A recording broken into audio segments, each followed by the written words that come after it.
IIT జేఈలో మంచి rank రానటువంటి విద్యార్థులకు బెస్ట్ ఆప్షన్ సిఎస్ఈఎంఏ కోర్సులు అడ్మిషన్స్ జరుగుతున్నవి.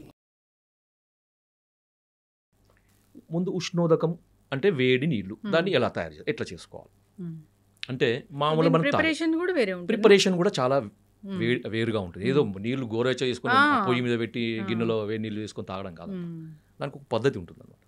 సో ఆ పద్ధతి ఎందుకు చెప్పారనేది కూడా దానికి రీజన్ చెప్తాను. ముందుగా ఎలా చేసుకోవాలంటే మామూలుగా మనం తాగే నీళ్లు చాలామందికి అపార్ట్మెంట్లు ఉన్న వాళ్ళకి ఆర్ఓ నీళ్లు మాత్రమే దొరుకుతాయి, లేదు కొంతమందికి మున్సిపల్ ట్యాప్ నీళ్లు దొరుకుతాయి, కొంతమందికి బావి నీళ్లు దొరుకుతాయి, మినరల్ వాటర్ కూడా దొరుకుతాయి. కాకపోతే ఏంటంటే వీలైనంత వరకు మినరల్ వాటర్ అవాయిడ్ చేయండి, ఆర్ఓ వాటర్ కూడా అవాయిడ్ చేయండి వీలైతే. దీని కొరకు ఏం చేయాలంటే ఒక గ్లాసు నీళ్లు లేకపోతే 2 గ్లాసుల నీళ్లు తీసుకోండి. ఇప్పుడు నేను చెప్పిన నీళ్ళని తీసుకొని ఆ 2 గ్లాసుల నీళ్లు మరగపెట్టాలన్నమాట. ఎంతవరకు మరగపెట్టాలి అంటే 2 గ్లాసుల నీళ్లు అర గ్లాస్ అయ్యే వరకు మరగపెట్టాలి, లేకపోతే 4 కప్పుల నీళ్లు 1 కప్పు అయ్యే వరకు మరగపెట్టాలన్నమాట. ఇప్పుడు తీసుకోవాల్సింది ట్యాప్ వాటర్. ట్యాప్ వాటర్ అయితే చాలా మంచిది, ఎందుకంటే ట్యాప్ వాటర్ మనకి కృష్ణా వాటర్ కానీ మంజీరా వాటర్ కానీ మనకి నదుల నీళ్ళే దాదాపుగా మనకి మున్సిపల్ వాటర్ తీసుకుంటే మంచిది అనమాట. బావి నీళ్ళైనా మంచిదే. దీన్ని చతుర్భాగ అవశేష ఉష్ణోదకము అంటారు. అంటే ఒక భాగాన్ని 4 భాగాలు అయ్యే వరకు మరగబెట్టిన నీళ్ళు అనమాట. లేదు మాకు ఇంకా కొంచెం తొందర కావాలి, మాకు అంత టైం లేదంటే అర్ధ భాగ అవశేషం, అంటే 2 కప్పుల నీళ్లు 1 కప్పు అయ్యే వరకు, లేకపోతే 1 గ్లాసు నీళ్లు అర గ్లాస్ అయ్యే వరకు అర్ధ భాగ అవశేషం. ఇంకా కొంచెం స్ట్రాంగ్గా కావాలంటే 8వ వంతు అంటే 2 కప్పుల నీళ్లు 1/2 కప్పు అయ్యే వరకు అలా కూడా తీసుకోవచ్చు.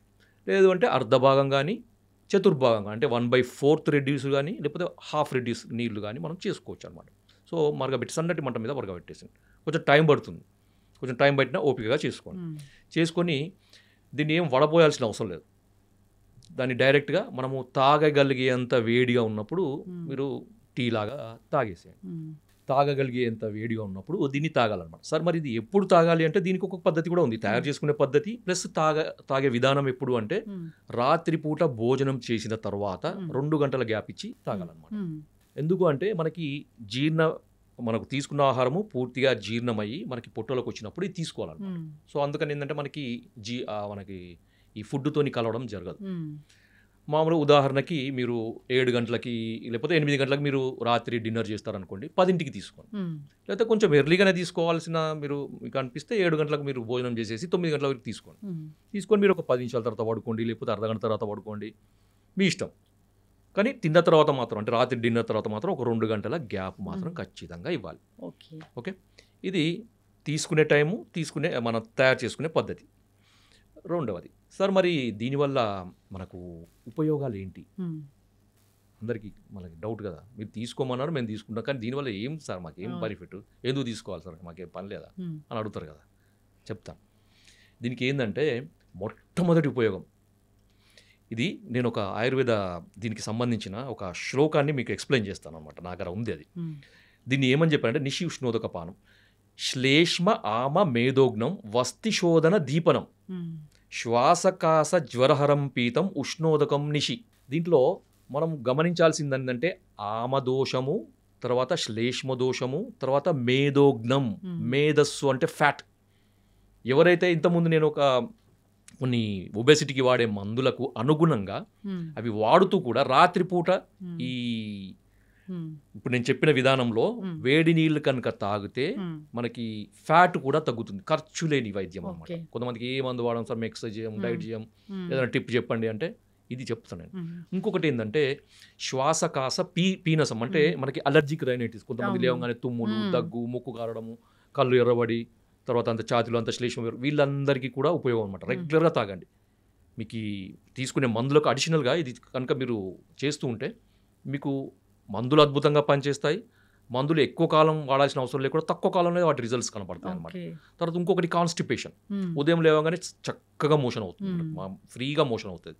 తర్వాత డే అంతా కూడా ఎనర్జెటిక్గా ఉంటారు అనమాట. ఎందుకంటే దీనికి ఆమదోషహరం అని చెప్పారు. ఆమం అంటే టాక్సిన్స్, అవి బయోటాక్సిన్స్, ఫుడ్ వల్ల వచ్చేవి, మెటబాలిక్ యాక్టివిటీలో వచ్చే టాక్సిన్స్, లేకపోతే రకరకాల టాక్సిన్స్ని మనమి ఆమదోషం కింద, ఆమదోషం అది పెద్ద టాపిక్ అది.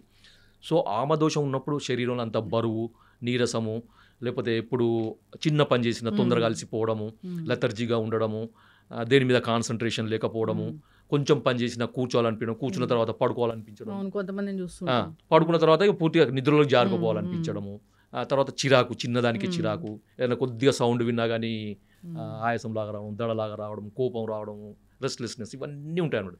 ఇవన్నీ కూడా ఆమదోషానికి సంబంధించినవి. సో ఇవి తీసుకోవడం వల్ల ఏంటంటే బాడీ డిటాక్స్ అవుతుంది, శరీరంలో ఉన్న మనకి టాక్సిన్స్ అన్నీ కూడా పోతాయి అన్నమాట. పోయి బ్లడ్ ప్యూరిఫై అవుతుంది, మన పేగులలో ఉండే మలం, చెత్త చెదారము, తర్వాత మలం, మన టాక్సిన్స్ అన్నీ కూడా బయటికి వెళ్ళిపోతాయి. వెళ్ళిపోయి మనకి రోజంతా హుషారుగా ఉండేటట్టు చూస్తుంది అన్నమాట. సింపుల్ రెమెడీ, చాలా సింపుల్ రెమెడీ. ఎంత మనకి దీనికి ఏమైనా ఖర్చు ఉందా? ఏం లేదు. నీళ్ళు తాగి పడుకోవడం, పాలు తాగే బదులు పాలు, కొంతమంది జ్యూస్లో తాగే అలవాటు ఉంటుంది, అవన్నీ మానేయండి. మీరు జస్ట్ ఒక నీళ్ళు తాగండి, వేడి నీళ్ళే తాగండి, ఖర్చు లేని పని తాగండి. మీరు ఇవన్నీ బెనిఫిట్స్ వస్తాయి. తర్వాత ఇంకొకటి ఏంటంటే కొంతమందికి స్కిన్ డ్రై అవుతుంది, ఇప్పుడు చలికాలం కదా, స్కిన్లో హైడ్రేషన్ కూడా అవుతుంది, చర్మం మొత్తం తేమగా ఉంటుంది, స్కిన్ కలర్ కూడా పెరుగుతుంది దీంతో. ఎందుకంటే టాక్సిన్స్ అన్ని పోతుంటాయి కదా, బ్లడ్ ప్యూరిఫై అవుతుంది కదా, స్కిన్ కూడా మంచిగా గ్లో పెరుగుతుంటుంది, చూడగానే ఏదో హెల్తీగా కనబడుతుంది, ముఖం కూడా తేజస్సుగా కనబడుతుంది. సో ఇన్ని బెనిఫిట్స్ ఉన్నాయి. తర్వాత ఇంకొకటి ఏంటంటే ఇది కొంతమందికి ఈ హెచ్డిఎల్ లెవెల్, ఎల్డిఎల్ లెవెల్, మనకి లిపిడ్ ప్రొఫైల్ అంటారు కదా, లిపిడ్ ప్రొఫైల్లో హెచ్డిఎల్ లెవెల్ మనకి తక్కువ ఉండడం, ఎల్డిఎల్ లెవెల్ ఎక్కువ ఉండడము, టోటల్ కొలెస్ట్రాల్ ఎక్కువగా ఉండడం, వీళ్ళకి కూడా ఇది వాడుతుంటే, ఆ మందులకు అడిషనల్గా వాడుతుంటే కూడా మంచి బెనిఫిట్స్ ఉంటాయి. సరే ఇవన్నీ చెప్పారు. మీరు ఇంట్రెస్ట్ ఉన్న వాళ్ళు ఈ పార్ట్ చూడండి, ఈ లాస్ట్ పార్ట్. ఇది కారణం చెప్తాను నేను ఎందుకు అని, ఎందుకు ఇది ఇంత అద్భుతంగా మీరు చెప్తున్నారు, దీని యొక్క ప్రాముఖ్యత ఏంటిది, అసలు దీని వెనకాల ఉన్న సైంటిఫిక్ రీజన్ ఏంటి. సింపుల్ అమ్మా, మనకి శరీరంలో స్రోతస్సులు అని ఉంటాయన్నమాట, నాడులు అని అంటారు. సూక్ష్మ నాడులు, స్థూల నాడులు అంటే సబ్టిల్, అంటే మనకి సూక్ష్మ అంటే సబ్టిల్గా ఉండే నాడులు అంటే మార్గాలు, పతాలు, వేస్, తర్వాత మనకి capillaries, blood vessels, capillaries, lymphatic డ్రైనేజ్కి సంబంధించినవి, తర్వాత వీన్స్, వీటి ఆర్టరీస్, నర్వ్ కండక్షన్ సంబంధించిన నర్వ్స్, వీటన్నిటిని కూడా మనం స్రోతస్సుల కింద తీసుకోవచ్చు. అవి కంటికి కనబడని వాటిని మనకి సన్నగా ఉండేవాటిని సూక్ష్మ స్రోతస్సులు అంటారు. స్థూల స్రోతస్సులు అంటే మనకి గ్యాస్ట్రో ఇంటెస్టైనల్ సిస్టంలో ఉండే మనకి పేగులు, తర్వాత ఇవన్నీ కూడా మనకి స్థూల స్రోతస్సుల కింద తీసుకోవచ్చు. వీటన్నిటి కూడా మార్గాలు అన్నమాట. అంటే మనకి వాత, పిత్త, కఫాలు కానీ, ఆహారం కానీ, తర్వాత రసధాతు కానీ, ధాతులు కానీ, రక్తం కానీ, మలినాలు కానీ, ద్రవ పదార్థాలు కానీ, ఒక మనకి నర్వ్ కండక్షన్ కానీ ఒక దగ్గర నుంచి ఇంకో దగ్గరికి మూవ్ కావాలంటే ఈ స్రోతస్సులు క్లియర్గా ఉండాలి. ఓకే, ఎప్పుడైతే ఈ స్రోతస్సులలో లేదా ఈ మార్గాలలో, ఈ దారులలో అడ్డంకులు ఉంటాయో వాటిని స్రోతావరోధము అంటారు. ఈ స్రోతావరోధము తొలగిపోవడానికి అగ్నితత్వం కావాలి. అంటే ఒక ఫైర్ ఎనర్జీ అన్నమాట. ఒక ఫైర్ ఎనర్జీ ఉన్నప్పుడు ఏంటంటే ఆ స్రోతస్సులు అనేవి బ్రేక్ అవుతాయి, ఎందుకంటే వాటిలో ఉండే అడ్డంకులు అనేవి కరిగిపోతాయి అన్నమాట. సో మేధోధాతు ఫ్యాట్ వల్ల కానీ అది అడ్డంకి ఉండొచ్చు, శ్లేష్మధాతు వల్ల కూడా ఉండొచ్చు కదా. సో వీటి వల్ల వచ్చే స్రోతావరోధం పోవడానికి అగ్ని యొక్క తత్వం అవసరం అన్నమాట. మనము అగ్ని యొక్క తత్వాన్ని నేరుగా మనం తీసుకోలేము. మనం మంటం లోపలికి తీసుకోగలుగుతాం, ఫైర్ లోపలికి మింగగలుగుతాం? లేదు. సో దాని కనుక ఏం చేస్తున్నామంటే ఈ అగ్నితత్వాన్ని జలానికి ఆపాదిస్తున్నాం. సో మనం వేడి చేయడం వల్ల ఏమవుతుందంటే ఈ అగ్నితత్వము ఆ నీటిలోకి పోయి మనం తీసుకున్నప్పుడు అగ్నితత్వం అనేది ఈ స్రోతస్సులని మనకి ఛానల్స్ ని ఓపెన్ చేస్తుంది అన్నమాట. సో అప్పుడు ఈ స్రోతావరోధం తొలగిపోయి అవి ఛానల్స్కి అంత రక్త ప్రసారం బాగా జరుగుతుంది, నర్వ్ కండక్షన్ బాగా జరుగుతుంది, మనకి ఆహారం యొక్క జీర్ణ వ్యవస్థకు సంబంధించిన మూమెంట్స్ అవన్నీ కూడా నార్మల్గా ఉండి ఆరోగ్యం చేయకూడదు. ఇది దీంట్లో ఉండే సైంటిఫిక్ రీజన్ అన్నమాట.